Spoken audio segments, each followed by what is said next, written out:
Bismillahirrahmanirrahim. Assalamualaikum warahmatullahi wabarakatuh.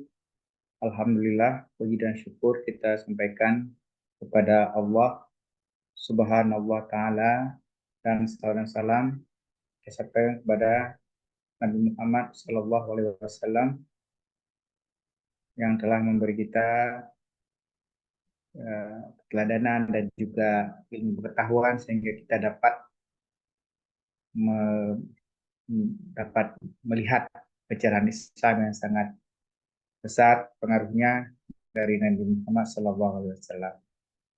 Malam hari ini kita akan membahas tentang hal sejarah, tentang bagaimana negara Amerika Serikat menjadi negara adik kuasa, negara superpower yang kita tahu seperti pada hari ini. Namun pada hari ini kita akan coba melihat kembali bagaimana sejarah Amerika menjadi sebuah negara superpower.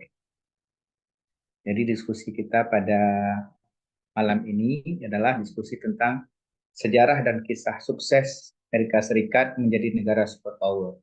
Acara ini diselenggarakan oleh Center for Aceh and Social Studies yang mengkaji dan juga memberikan telah terhadap isu-isu sosial pada level daerah, nasional maupun internasional, sehingga kita mungkin dapat saling berbagi dan juga saling belajar bagaimana perkembangan dunia secara lokal, nasional maupun global.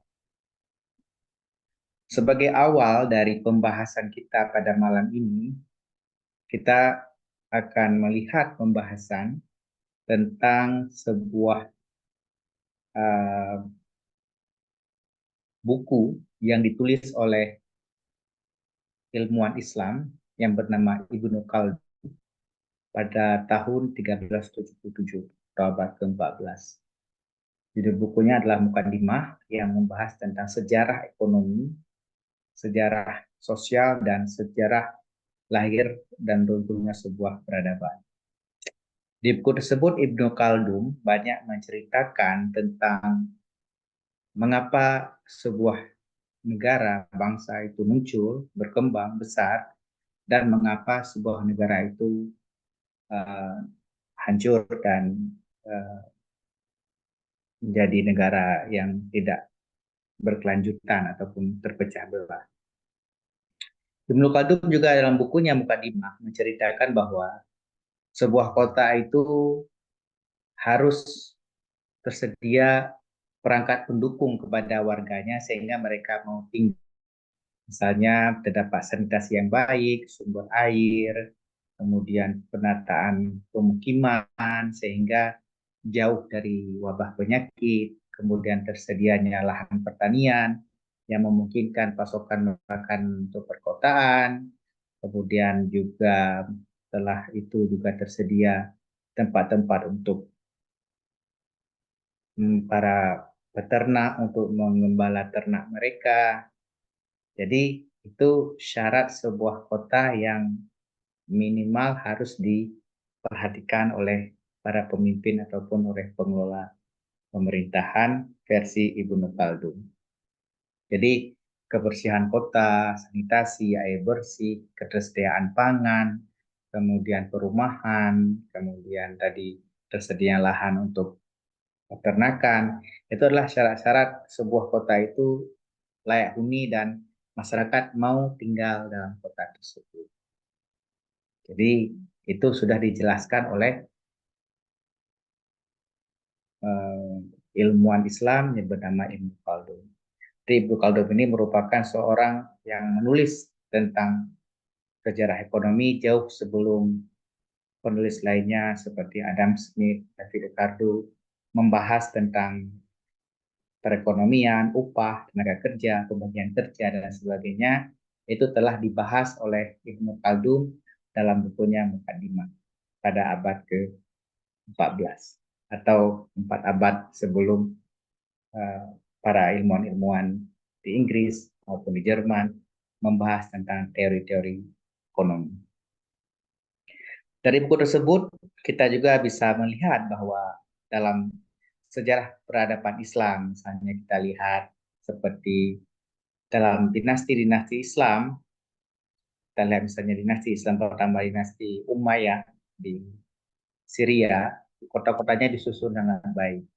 Kemudian dinasti Fatimah di Mesir, dinasti uh, Safavid di Iran, kemudian dinasti Umayyah di Cordoba atau di Spanyol, terdapat bangunan yang sangat indah seperti Alhambra, Cordoba dan sebagainya itu mencerminkan bagaimana pemikiran-pemikiran Ibnu Khaldun ini diterapkan dalam pembangunan kota pada zaman-zaman dinasti Islam.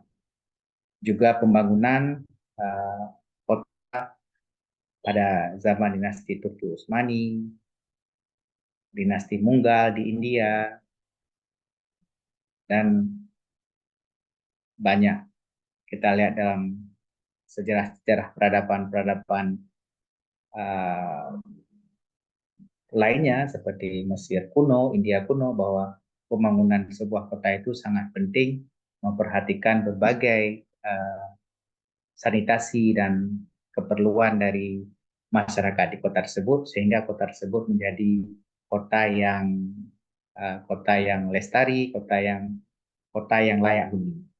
Jadi dari buku Ibnu Khaldun tersebut perlu kita perhatikan bahwa buku tersebut menjelaskan tentang mengapa sebuah peradaban itu muncul dan mengapa sebuah peradaban itu runtuh. Tapi yang paling menarik di sini disebutkan bahwa memang sebuah siklus, misalnya sebuah siklus bahwa kerajaan-kerajaan itu jatuh bangun dan diganti oleh kerajaan lain. Mungkin itulah sebuah sifat ketidakabadian, karena kerajaan yang abadi itu merupakan milik Allah Subhanahu wa taala. Jadi dari dinasti ke dinasti, kerajaan ke kerajaan itu silih berganti. Bukan hanya dalam sejarah Islam maupun sejarah dunia. Kita lihat misalnya dinasti di Mesir, dinasti di India, dinasti di Yunani, Romawi, di Iran, Persia, sebagainya. Itu juga silih berganti. Sampai kita pada uh, era modern ataupun kita sebut dengan era di mana kita terbentuk bangsa-bangsa, terbentuknya republik, dan sebagainya. Kembali ke sejarah Amerika. Amerika itu pertama kali ditemukan ketika dilakukannya perjalanan dari Christopher Columbus pada tahun 1492. Tadi saya sudah bercerita sedikit bahwa dalam dinasti Islam itu juga terdapat dinasti Islam di Cordoba atau dinasti Umayyah, di mana dinasti Umayyah itu akhirnya jatuh dan diambil dan dinastinya berakhir ketika Ratu Isabel dan Raja Ferdinand di Spanyol bersatu dan akhirnya memukul mundur dinasti Islam di Spanyol, dan setelah itu uh, penjelajahan bangsa Barat dimulai untuk menemukan dunia baru. Dan bangsa Barat pertama yang melakukan penjelajahan dunia adalah bangsa Spanyol, Spanish Empire. Jadi ini merupakan penjelajah Eropa pertama yang bertujuan untuk menemukan dunia baru. Jadi Christopher Columbus dengan biaya dari Ratu Isabel dan Raja Ferdinand dari kerajaan Spanyol melakukan perjalanan untuk menemukan dunia baru, dan Christopher Columbus menemukan benua Amerika pada 1492 dan mereka menamakannya sebagai orang asli Amerika dengan sebutan Indian. Mungkin pada saat itu mencari rempah-rempah atau lebih tepatnya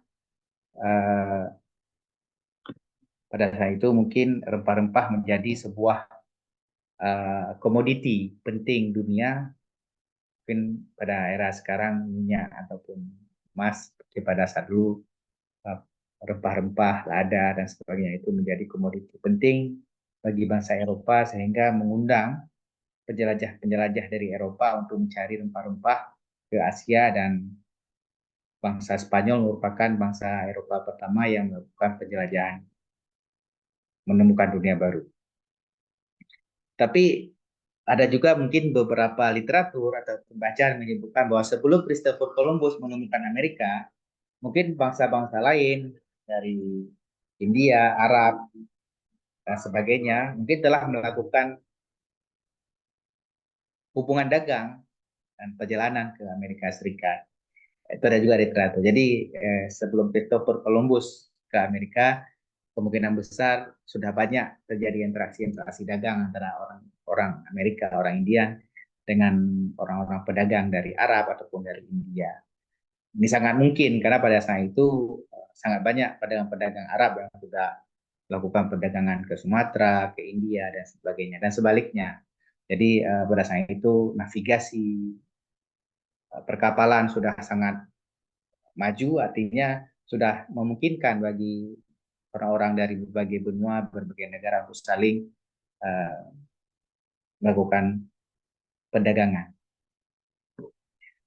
Kemudian setelah Christopher Columbus menemukan Amerika Serikat pada 1492, Amerika Serikat menjadi jajahan Spanyol, kemudian berlanjut menjadi jajahan Inggris. Jadi Amerika itu sebelumnya merupakan koloni Inggris, jajahan Inggris, dan akhirnya dengan serangkaian peristiwa bersenjata, akhirnya Amerika menjadi sebuah koloni yang merdeka pada 4 Juli 1776. Dan perlu diperhatikan bahwa dalam hal menjadi koloni Amerika, banyak sekali kita lihat bahwa bantuan dari Perancis dalam kemerdekaan Amerika itu sangat dibantu oleh Perancis yang pada saat itu merupakan musuh Inggris. Jadi sangat menarik pada saat itu kita lihat bahwa di Eropa pun sudah ada blok-blok tertentu, yaitu misalnya Inggris dan Perancis di Eropa pada era abad ke-16, ke-17 itu menjadi sebuah blok yang saling berlawanan. Ini juga menarik karena kenapa Perancis membantu kemerdekaan Amerika? Karena pada saat itu Perancis merupakan salah satu negara Eropa yang pertama kali melakukan revolusi Perancis, mungkin hal yang sangat penting, yaitu revolusi yang pada prinsipnya merubah sistem monarki menjadi sistem republik. Artinya sistem monarki itu sistem kerajaan menjadi sistem republik.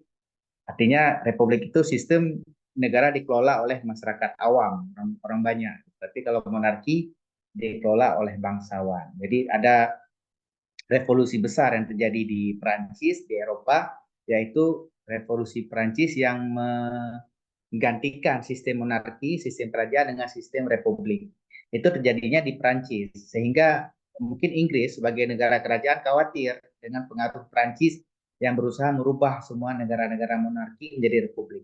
Nah, ini menjadi sebuah sejarah juga bahwa Prancis dan Inggris itu secara sejarah mereka pernah tidak akur. Artinya Prancis dengan ide republiknya, Inggris dengan ide monarki kerajaan. Karena ya, seperti itulah. Tapi intinya mau sampaikan bahwa Prancis merupakan negara yang pertama kali di Eropa itu yang mengubah sistem kerajaan menjadi sistem republik.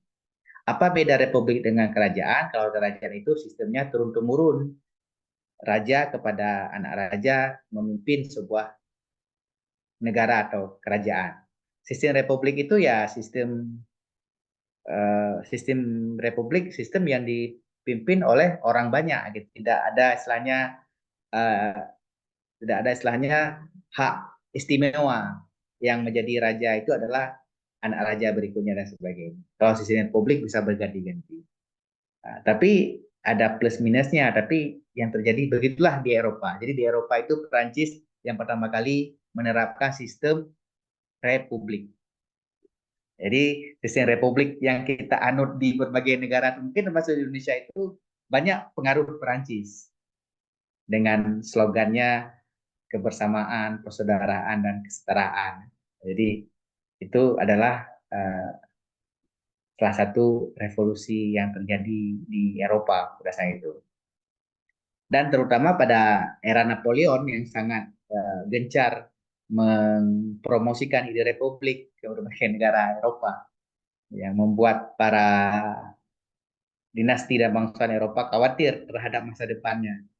Namun demikian, ketika Napoleon melakukan ekspansi ke Rusia ataupun ke Kekaisaran Rusia pada saat itu, ya akhirnya gagal karena saat itu Rusia sangat besar. Eh, Napoleon dengan setengah juta tentaranya menyeberang dari Prancis ke Rusia, dan Rusia menggunakan taktik bumi hangus dan mundur ke pedalaman, dan pada saat itu akhirnya tentara Prancis masuk terlalu dalam ke daerah Rusia, dan rasa itu musim salju yang sangat panas, yang sangat dingin, mengakibatkan tentara tentara Prancis banyak yang banyak yang banyak yang tewas karena kondisi alam yang sangat keras ketika musim salju di Rusia. Jadi inilah hal yang terjadi di Eropa pada masa era Napoleon era, yaitu di mana ada hubungannya juga dengan kemerdekaan Amerika. Jadi boleh dikatakan bahwa Amerika itu merdeka dari Prancis, kemudian mendapat bantuan dari Prancis. Jadi Amerika dan Inggris saling berlawanan, dan Amerika banyak dibantu oleh Prancis dalam bagi senjata dan sebagainya. Sehingga bentuk republik yang di Amerika itu juga sangat dipengaruhi oleh pemikiran-pemikiran filsuf-filsuf Perancis, termasuk tentang adanya pemisahan kekuasaan atau trias politika, yaitu pemisahan kekuasaan antara eksekutif, legislatif, dan yudikatif. Jadi itu juga dipengaruhi oleh Montesquieu, John Locke, dan sebagainya, yang itu filsuf-filsuf yang ada di Perancis. Jadi boleh dikatakan bahwa Amerika itu sangat dipengaruhi pemerintahannya oleh sistem pemerintahan yang ada di Perancis. Kemudian selanjutnya ketika Amerika merdeka menjadi sebuah negara pada tahun 1776, 1789 Amerika sudah memiliki presiden pertama, yaitu yang bernama George Washington. Jadi ini bukan raja, bukan kaisar, tapi dia menjadi seorang presiden pertama di Amerika Serikat. Jadi ini merupakan bentuk dari sebuah negara republik. Jadi George Washington sebagai pendiri founding father Amerika tidak memilih menjadi seorang kaisar, seorang tsar atau seorang sultan, seorang raja, tapi menjadi seorang presiden. Yang tentunya presiden ada masa jabatannya. Jadi itu berbeda dengan sistem monarki kerajaan, yaitu ya kekuasaannya habis ketika raja mangkat ataupun berhenti. Jadi inilah perbedaan sistem di Amerika dengan negara-negara di Eropa. Walaupun kita tahu bahwa di Amerika itu banyak sekali para imigran dari Eropa yang berpindah ke Amerika, dari Inggris, dari Perancis, dari Italia, yang mereka berpindah ke Amerika Serikat karena masalah politik, perbedaan keyakinan dengan raja, dan sebagainya. Jadi mereka berpindah dari Eropa ke Amerika. Jadi atau sering disebut dengan kaum Puritan, orang-orang yang mempertahankan tradisi agamanya dan tidak mengikuti agama raja, misalnya dari Eropa mereka berpindah menjadi warga di Amerika Serikat, di benua Amerika. Lama-lama mereka kemudian berkeyakinan membentuk sebuah negara yang merdeka yang bernama Amerika Serikat dengan bentuk republik, dan mengangkat presiden sebagai kepala pemerintahan dan kepala negara.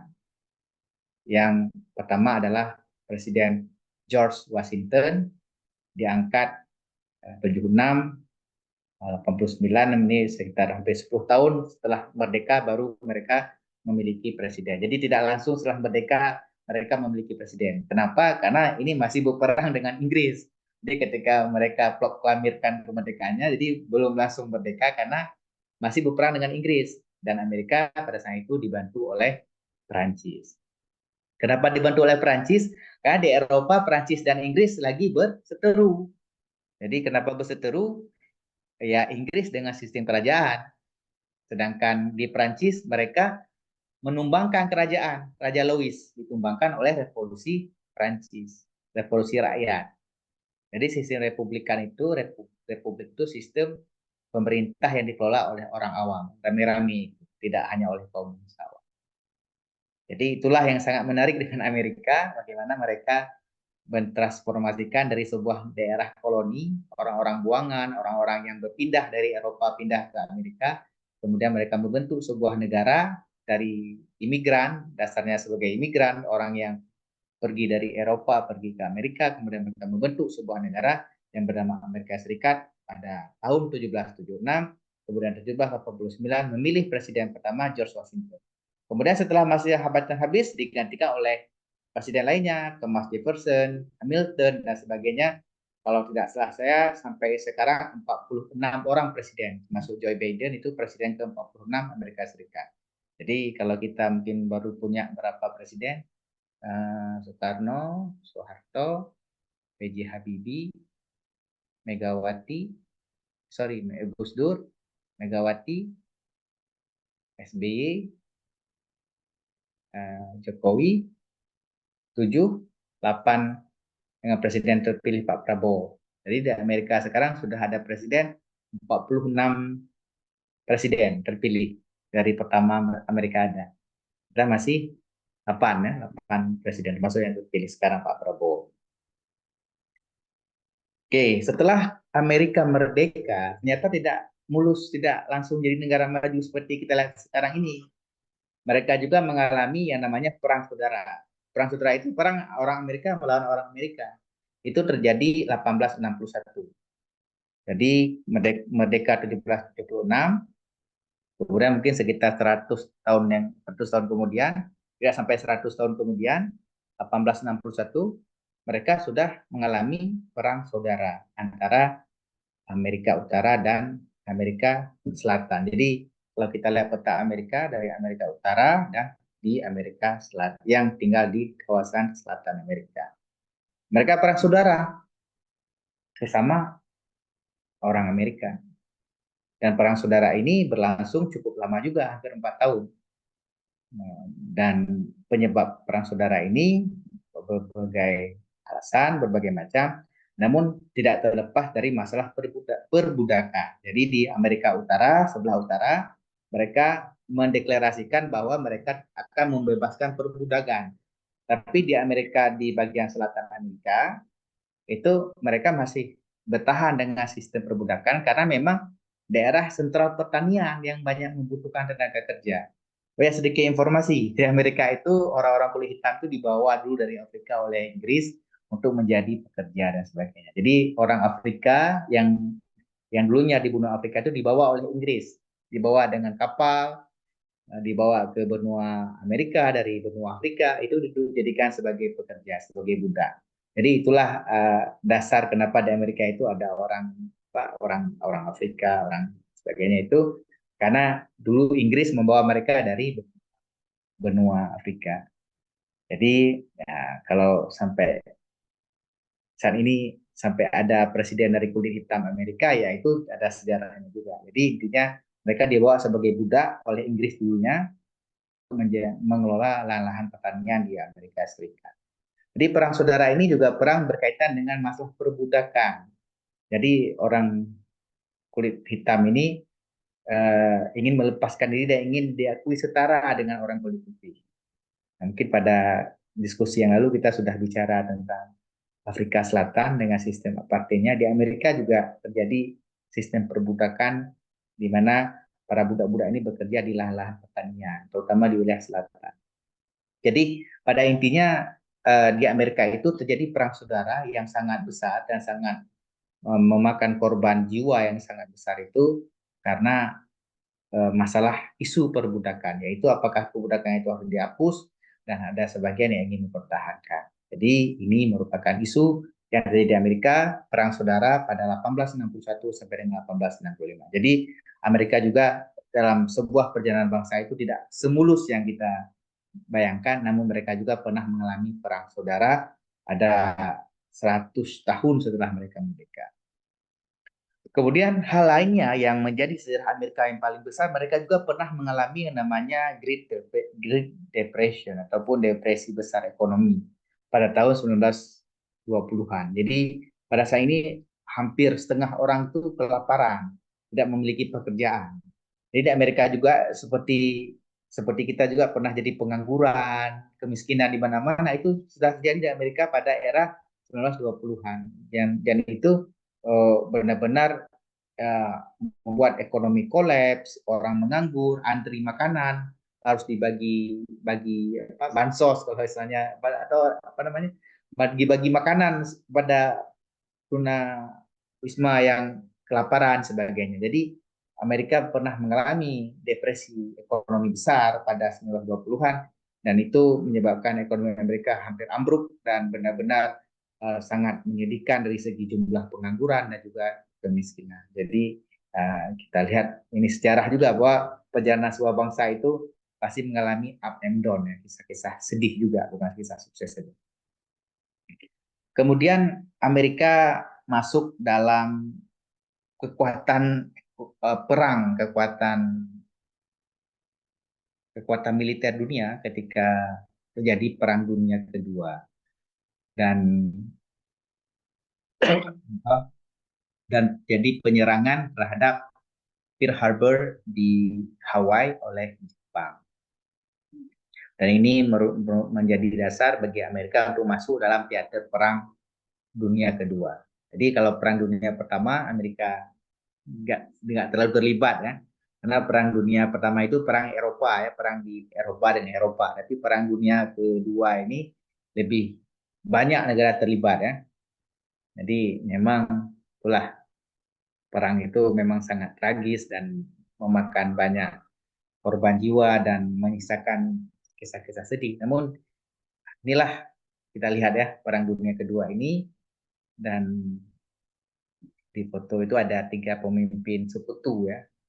Dari dulunya itu Amerika, Inggris dan Rusia itu satu sekutu ya, satu satu satu blok ya. Artinya mereka apa namanya? Uh, mereka itu punya kedekatan ya. Artinya satu satu sekutu ya. Jadi apa namanya? Kalau kita lihat di dalam foto ini ada Joseph Stalin ya, itu pemimpin Rusia. Kemudian di tengahnya ada Franklin Roosevelt, itu presiden Amerika Serikat, dan Winston Churchill ya, itu Perdana Menteri Inggris.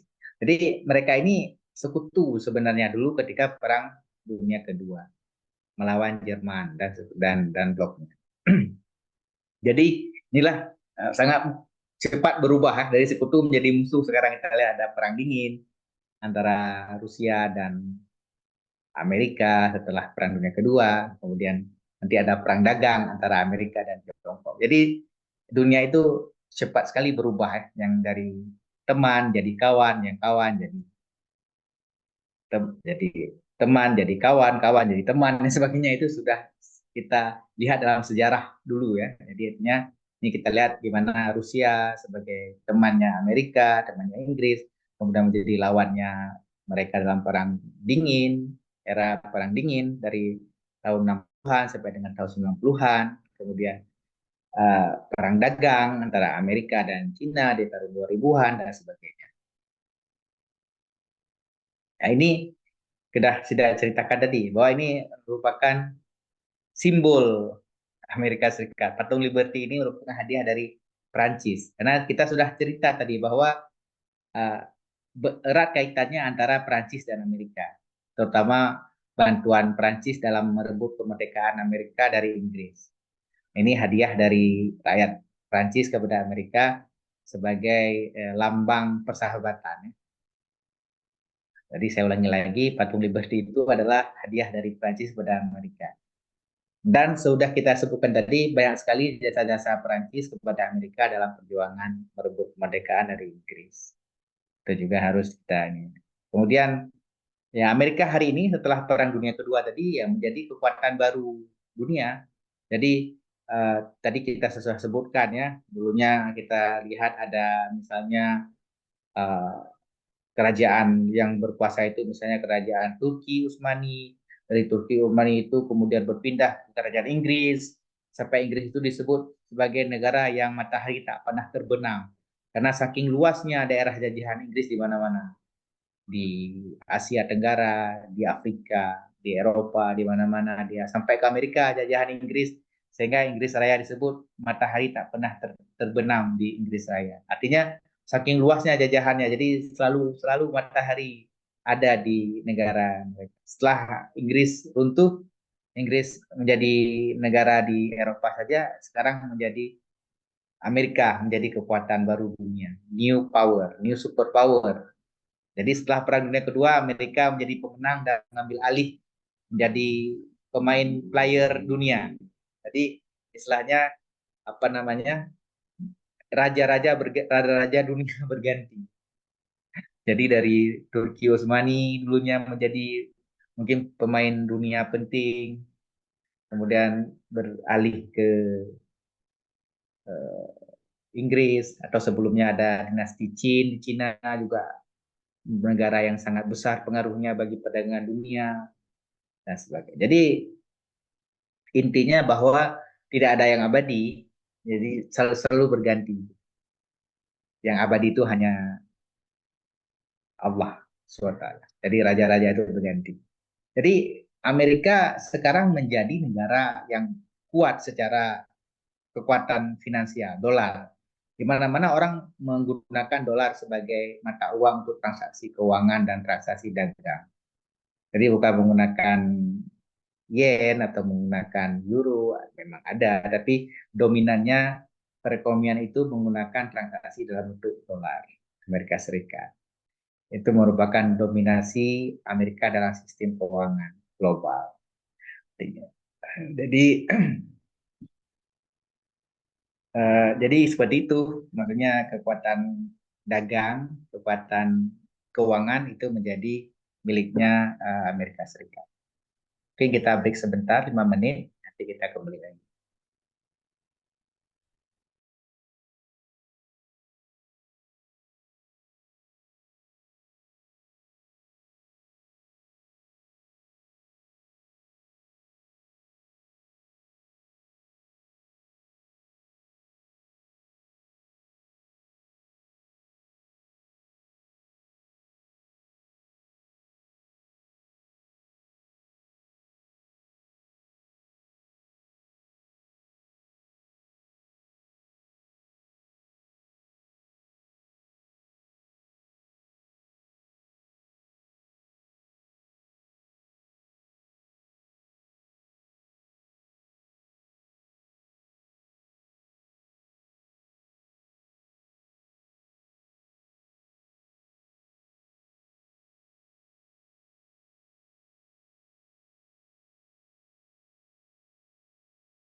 Baik, kita lanjutkan lagi.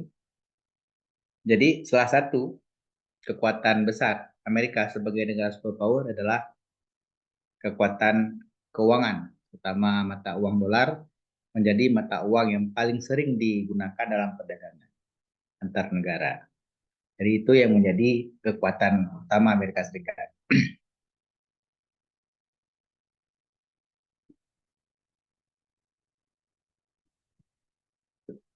Kemudian kekuatan lainnya kekuatan otomotif. Di perusahaan-perusahaan otomotif Amerika seperti General Motor itu menjadi apa namanya perusahaan yang dominan juga dalam perdagangan otomotif dunia. Nah, juga dalam hal otomotif dan pemesinan, Boeing dan pesawat tempur lainnya 16 dan sebagainya, peralatan militer itu menjadi kekuatan utama Amerika Serikat. Ya, juga kekuatan militer Amerika menjadi penentu juga mereka menjadi negara superpower karena memiliki kekuatan militer yang besar, memiliki pangkalan militer hampir merata di seluruh negara, di seluruh dunia, sehingga mudah digerakkan dan sebagainya. Jadi itu menjadi salah satu kekuatan mereka sebagai superpower, yaitu tadi kekuatan ekonomi di bidang perdagangan, kemudian kekuatan uh, otomotif, kemudian kekuatan militer. Jadi ya Amerika merupakan negara yang paling banyak memberikan belanja terhadap alutsista militer atau paling banyak mengalokasikan uang untuk militernya dan paling banyak negara memiliki pangkalan-pangkalan di luar Amerika, mungkin hampir 55 negara yang memiliki pangkalan militer Amerika. Jadi itulah kondisi militer Amerika sebagai negara superpower. Yang lainnya juga kekuatan dunia pendidikan. Artinya hari ini kampus-kampus top dunia masih di Amerika Serikat dan didominasi oleh kampus-kampus Amerika Serikat dan juga jadi kiblat ilmu dan sebagainya di Amerika Serikat. Jadi ini merupakan pengakuan terhadap Amerika Serikat sebagai negara superpower. Jadi tadi di bidang ekonomi, di bidang otomotif, mesin, sebagainya, industri otomotif, industri pemesinan, kemudian militer, dan juga pendidikan, dan tentunya dengan kekuatan alumni-alumni Amerika di seluruh dunia juga menjadi kekuatan sendiri untuk Amerika Serikat sebagai negara superpower. Kemudian teknologi, banyak perusahaan-perusahaan IT, perusahaan-perusahaan uh, startup sebagainya itu berasal dari Amerika Serikat. Dan tentunya yang paling saya ini yang menjadi happening sekali adalah perang dagang antara Amerika dan Cina. Jadi hari ini Amerika dan Cina itu berebut pasar, memperebutkan perekonomian dunia, ya, saling saling mengenakan tarif dan sebagainya antara Amerika dan China. Jadi sebagai kesimpulan bahwa Amerika negara superpower itu merupakan negara yang terbentuk dari para imigran-imigran dari Eropa yang yang berimigrasi ke Amerika Serikat, kemudian dari imigran-imigran yang lainnya juga dari berbagai negara, dari termasuk dari negara Muslim, negara Vietnam, Cina, sebagainya. Jadi Amerika itu memang dibangun dengan semangat imigran, semangat para orang-orang yang datang dan berharap kehidupan lebih baik ketika datang ke Amerika, atau ya kita sebut hijrah lah, hijrah dari negaranya ke negara Amerika dengan berbagai alasan, alasan keamanan, alasan politik, alasan agama, kemudian tinggal di Amerika, kemudian mereka dengan semangatnya ingin hidup lebih baik. Jadi itu sebuah kesimpulan bahwa kalau kita punya semangat pembaharuan, semangat untuk membuat kemajuan, itu merupakan salah satu syarat bagi kita untuk menuju negara yang maju. Jadi negara maju itu sangat dipengaruhi oleh orang-orang yang tinggal dalam negara tersebut berpikir, bertindak, berbuat untuk menjadi sebuah negara yang maju. Jadi di Amerika dalam kisah-kisah menjadi sebuah negara maju mengalami masa-masa sulit, perang saudara, masalah perekonomian, Great Depression, dan masalah-masalah lainnya hingga hari ini mereka muncul menjadi superpower dunia dan menjadi pemimpin dalam berbagai hal, ekonomi, pendidikan, persenjataan, dan lainnya. Itu sebagai penutup, mudah-mudahan kita belajar dari sejarah negara lain yang baiknya kita bisa terapkan, bisa kita pelajari, kita kaji, kita lihat bagaimana arah dunia ke depannya. Apalagi seperti saya sebutkan sekarang yang sedang terjadi adalah sekarang perang dagang, perang proksi, pengaruh antara Amerika dan Cina, saling berebut pengaruh, saling merebut daerah-daerah sebagai daerah dagang. Jadi itu yang menjadi apa namanya isu-isu hari ini antara Amerika dan Cina. Mungkin demikian diskusi kita pada malam ini. Mohon maaf apabila ada kesalahan, kekurangan. Karena kebenaran itu hanya datangnya dari Allah SWT. Bila kurang saya mohon maaf. Wabillahi taufiq wal hidayah. Assalamualaikum warahmatullahi wabarakatuh. Dan terima kasih.